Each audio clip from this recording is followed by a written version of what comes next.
आपने कभी सोचा है, यह देश जो गंगा जमनी तहजीब के लिए जाना जाता था, उसकी पहचान अब विवादों से क्यों जुड़ने लगी है? हाल की घटनाओं ने सवाल खड़े किए हैं। संभल का जामा मस्जिद हो या अजमेर शरीफ की दरगाह। अजमेर शरीफ की दरगाह जो सदियों से सूफी परंपरा और शांति का प्रतीक रही है, अब सवालों के घेरे में क्यों है? यह सवाल आपको परेशान नहीं करता? नमस्कार, मैं परवेज आलम और आप देखना शुरू कर चुके हैं the news post for you. आप मेरे चैनल को लाइक, सब्सक्राइब और शेयर जरूर कर लें।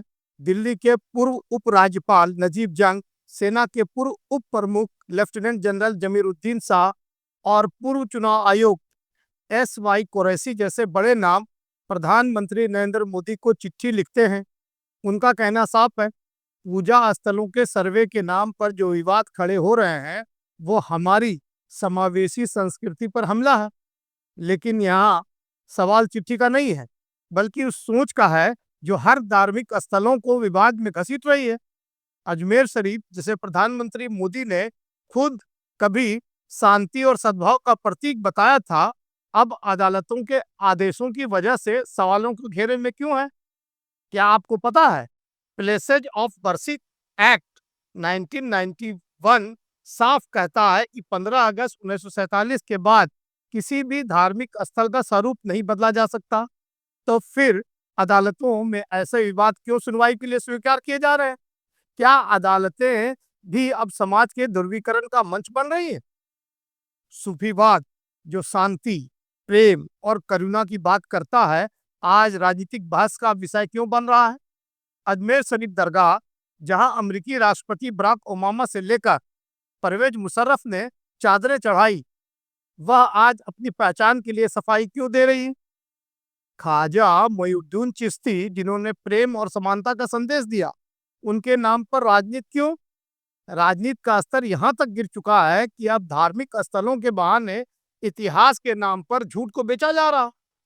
हिंदू सेना के प्रमुख विष्णु गुप्ता का दावा है कि यह दरगाह शिव मंदिर को तोड़कर बनाई गई थी। अगर ऐसा था, तो पिछले 800 सालों से किसी को यह बात क्यों याद नहीं आई?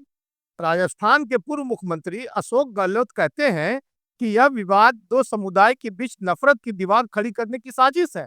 वह कहते हैं, मोदी जी चादर भेजते हैं और उनकी पार्टी विवाद खड़ा करती है। क्या यह विरोधाभास नहीं है? दोस्तों, संभल में भी हिंसा ने भी इसी बहस को और गहरा कर दिया है। नहीं नहीं, ये बीजेपी के लोग जो हैं यूपी में खास तौर पे पुलिस का जो है क्रिमिनलाइजेशन कर दिया है इन लोगों ने पुलिस का। और जिस हिसाब से ये लोग चाहते हैं कि दंगा, हेट्रेड, नफरत फैलाओ, हिंदू मुसलमान दंगा किसी भी कीमत पे कराओ और यूपी से पूरे देश में माहौल बनाओ, कोई लोग नौकरी, पढ़ाई, दवाई, कमाई की बात ना कर पाए, महंगाई, गरीबी की बात ना कर पाए, केवल हिंदू मुसलमान में फंसा रहे। न्यायिक जांच आयोग वहां का दौरा कर रहा है।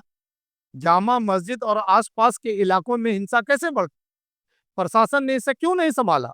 यूपी के संभल में हिंसा के बाद मस्जिद के सर्वे का मामला सुप्रीम कोर्ट पहुंच गया। सुनवाई के दौरान सुप्रीम कोर्ट ने कहा कि निचली अदालत फिलहाल कोई एक्शन न ले।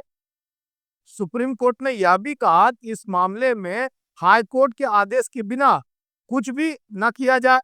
हालांकि सुनवाई के दौरान सुप्रीम कोर्ट ने याचिकाकर्ता से यह भी पूछ लिया कि वह सुप्रीम कोर्ट आने से पहले हाई कोर्ट क्यों नहीं गए। दरअसल ये याचिका मस्जिद कमेटी ने दाखिल की है। मस्जिद पक्ष ने स्थानीय कोर्ट के सर्वे के आदेश को चुनौती दी थी। सूफी दरगाहें सिर्फ धार्मिक स्थल नहीं, बल्कि हमारी सांस्कृतिक विरासत और सौहार्द की मिसाल हैं। जब प्रधानमंत्री खुद सबका साथ सबका विकास की बात करते हैं, तो उनके ही समर्थक ऐसे विवाद क्यों उठा रहे हैं? हम अभी भी उम्मीद करते हैं कि देश की राजनीति किसी दिन इस विवाद की दीवारों को तोड़कर भरोसे का पुल बनाएगी। सोचिए, यह हमारे सभ्य समाज की जीत है या हार? आपका क्या मानना? अपने कमेंट में जरूर बताएं। नमस्कार, जय हिंद।